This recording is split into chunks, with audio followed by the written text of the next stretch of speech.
Okay, so you know the feeling. Your inverter starts screaming, flashing that overload warning, and then everything just shuts down. Your first thought is probably, great, my system's too small. But what if I told you that most of the time, the inverter itself isn't the real problem? Today, we're going to figure out how to fix this for good, and more importantly, how to do it safely. So, let's ask the big question. Why does your inverter really overload? The easy answer, the one everyone jumps to, is that you've got too many appliances running. But that's usually not the whole story. And here's the thing most people miss. That overload alarm isn't just an annoyance. Nope, it's a critical safety warning. Let's dig in and find the real culprits. You see, the common myth is that you just plugged in one too many things. And yeah, that can be part of it. But the hidden truth, the real story, is usually found in the details. We're talking about things like undersized wiring, those massive power surges you get from motors, and a sneaky little problem called voltage drop. These are the things that'll trip your inverter, even when your math says everything should be totally fine. That constant beeping from the overload alarm, it's so much more than an inconvenience. It's your system trying to tell you something really important is wrong. To get why, we need to understand what's actually happening from your inverter's point of view when you ask for power. Okay, check out this chain reaction. You turn on an appliance, say a microwave. On the AC side, that's maybe 1200 watts. But on the DC side, your inverter has to instantaneously pull a massive amount of current from the batteries to make that happen. We're talking over 100 amps. All that current has to surge through your battery cables. Now, if those cables are too thin or too long, they act like a bottleneck. The electrical pressure, the voltage, plummets.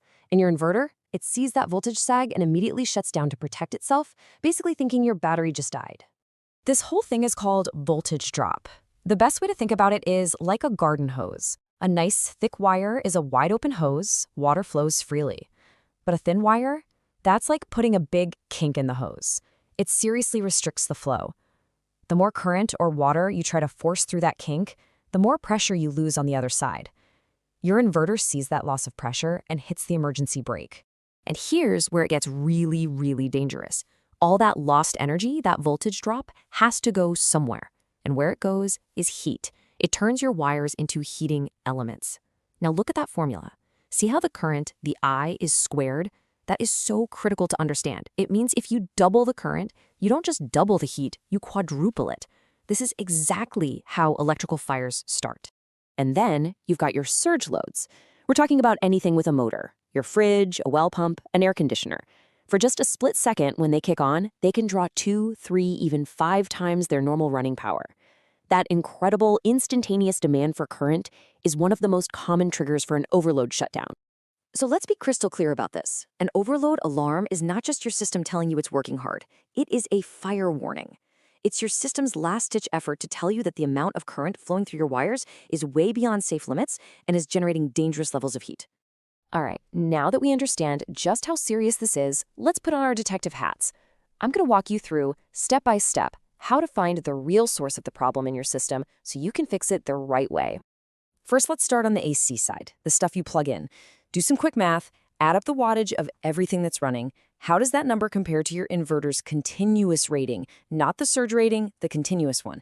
Next, just like the slide says, identify the usual suspects, your fridge, pumps, anything with a motor.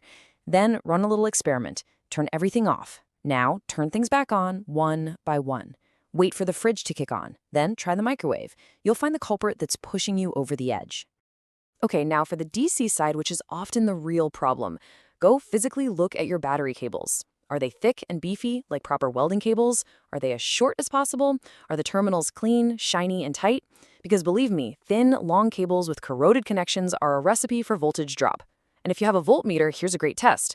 Watch the battery voltage right as a big appliance kicks on. If you see it dive down sharply, well, you found your problem. It's either your wiring or your batteries can't keep up. So, after all that detective work, you might discover that you really are pushing the limits of your system. But if you're thinking about upgrading, you have to be smart about it. It's all about a balanced approach. First off, you have to know the difference between your inverter's 2 main ratings. The continuous rating, that's the power it can safely put out all day, every day. Think of it as its marathon pace. The surge rating is its sprint, a short burst of much higher power it can handle for just a few seconds to get those big motors started. If your normal everyday load is already pushing into that surge territory, your system is definitely undersized. And this right here is probably the most important safety takeaway of this whole thing. You cannot, I repeat, cannot just upgrade the inverter by itself. A bigger inverter pulls way more current. That means you absolutely have to have a bigger battery bank that can supply that current, and you need much thicker cables that can handle it without turning into a fire hazard. Upgrading just the inverter creates a massive bottleneck and is incredibly dangerous. So once you've got your system running smoothly and the overloads have stopped, you're not quite done. Keeping things safe is an ongoing job, so let's wrap up with a simple checklist you can use to future-proof your system. When your system is working hard, carefully, and I mean carefully, touch your battery cables and terminals. They should never be more than slightly warm. Cool is best. Every now and then, make sure all your high-current connections are still wrench-tight because they can vibrate loose over time. And of course, double-check that you have the correct size fuses installed. And just remember this one simple rule.